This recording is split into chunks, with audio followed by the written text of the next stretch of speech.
Hello and welcome back. It has been a while. A lot has changed in my life. I am now out of the Air Force and into a physical medicine and rehabilitation residency, which is exactly what I want to talk about today. The Air Force just announced their HPERB, which allows for 2 spots for people to go into physical medicine and rehabilitation. How do I feel about this as a former Air Force medical officer and currently a physical medicine and rehabilitation resident? Well, first of all, I am super excited that for the first time in over a decade, probably closer to 2 decades, the Air Force has allowed somebody to pursue physical medicine and rehabilitation. However, it is currently in a situation that makes me concerned that the true field of physical medicine and rehab is not going to be realized. So what are my concerns here?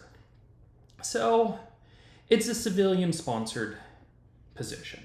What does that mean? That means for individuals pursuing this will go to a civilian residency program.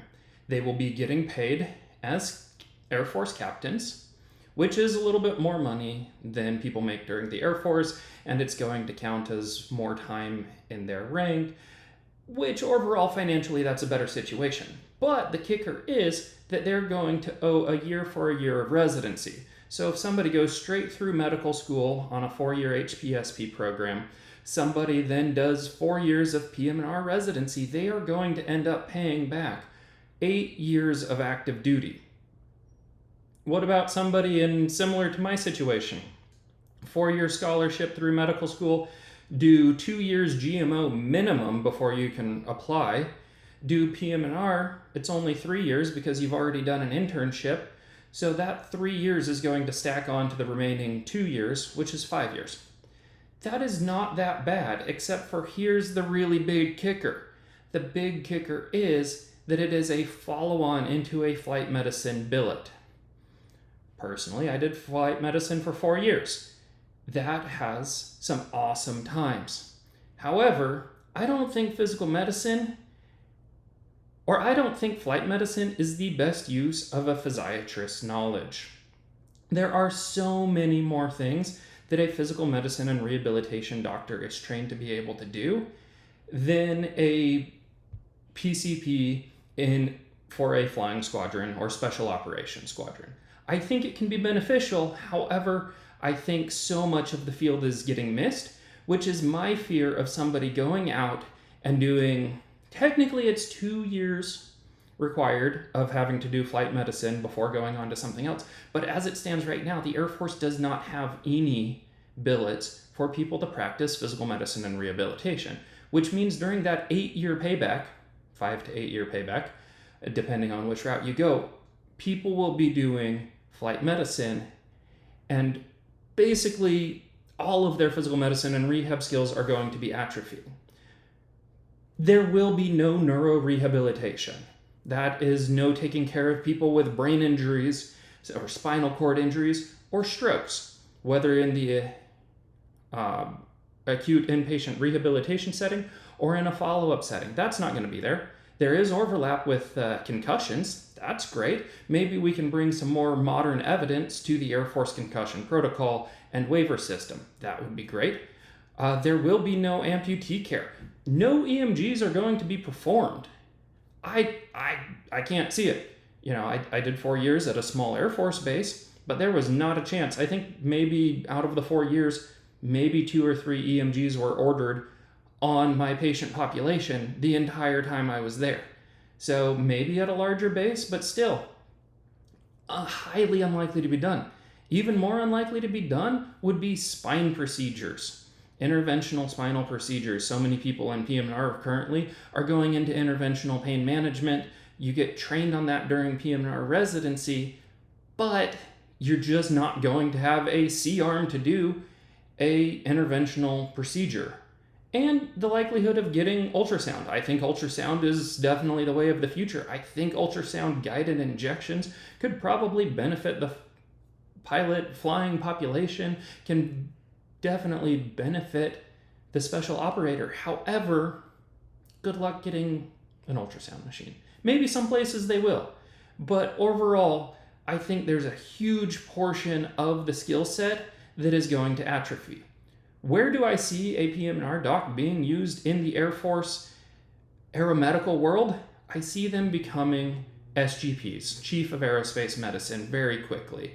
Especially anybody that did GMO and flight medicine follow on by doing residency, very quickly going to be shuttled into the SGP position. Somebody that comes out of PM&R residency having gone straight through are going to have to do a few years as a general flight doc, but probably also be whisked into the SGP position.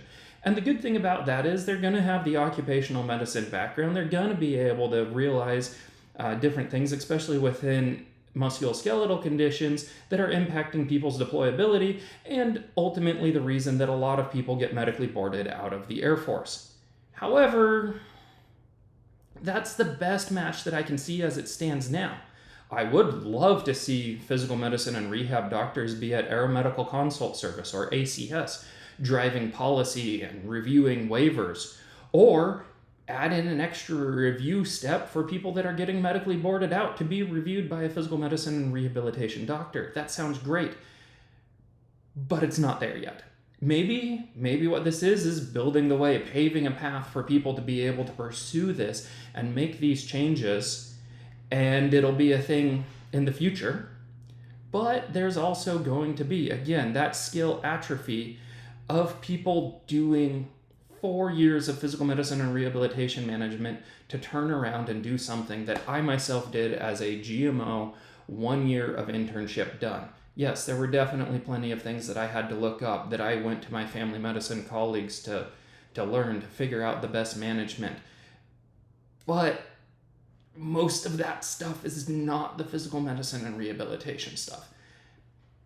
And right now, as it is, people tend to think there's a lot of overlap between physical medicine and rehabilitation and family medicine, sports medicine, and there definitely is a decent amount of overlap within the outpatient musculoskeletal community. And the Air Force doesn't even fully utilize those people that are trained in sports medicine fellowships. They are at special operations bases, they are at residency programs, and a couple ones are at the Air Force Academy.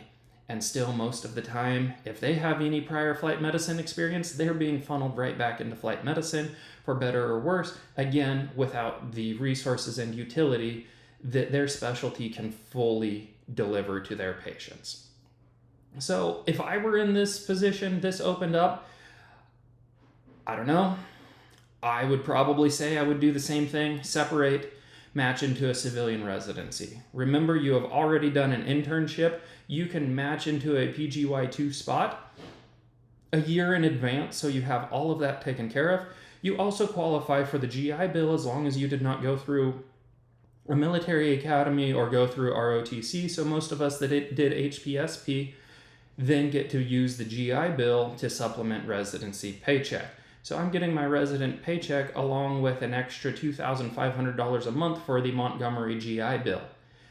If we were in a higher cost of living area, might have pursued the post 9/11 GI Bill, but where I live, that was the most money. So as it is now, not starving. So yes, it's harder to go. It is hard to be going from practicing as an attending, being good at flight medicine, knowing what I am doing, to being a resident. It is hard, but it is 100% doable. The finances really should not be in the way.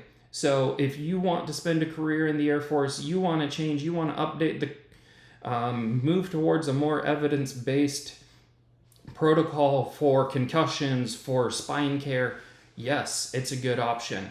But it's probably going to be in leadership, or at least that's going to be the best way to utilize a physical medicine and rehabilitation trained physician.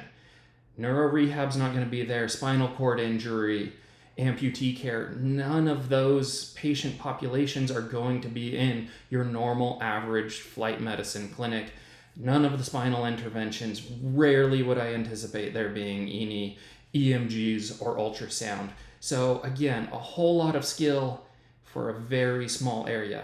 Hopefully the Air Force chooses some really good people that are highly motivated to make the changes, that are going to advocate for the specialty. But as it is set up right now, I have a lot of concerns, and I personally would not be pursuing that. But if you have questions, feel free to reach out to me here.